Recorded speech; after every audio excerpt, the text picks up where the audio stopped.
Промежуточные итоги реализации программы развития межнациональных отношений сегодня подвели во Владикавказе. Круглый стол собрал представителей администрации районов, которые отчитались о проделанной за год работе. Чиновники обсудили актуальные вопросы межнациональных и межконфессиональных отношений и наметили пути укрепления единства.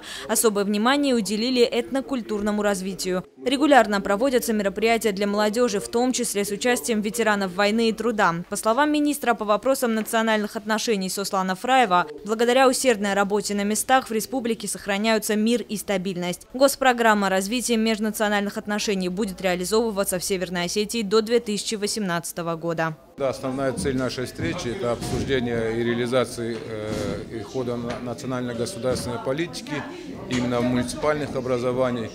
Мы за последний год подписали со всеми муниципальными образованиями соглашения в области межнациональных и межконфессиональных отношений. Естественно, вот эта встреча будет небольшим подведением итогов именно тех наших встреч, которые у нас проходили, совместных мероприятий, которые мы проводили с муниципальными образованиями. И я думаю на новые планы, которые в течение года будут реализовываться именно в реализациях государственной национальной политики.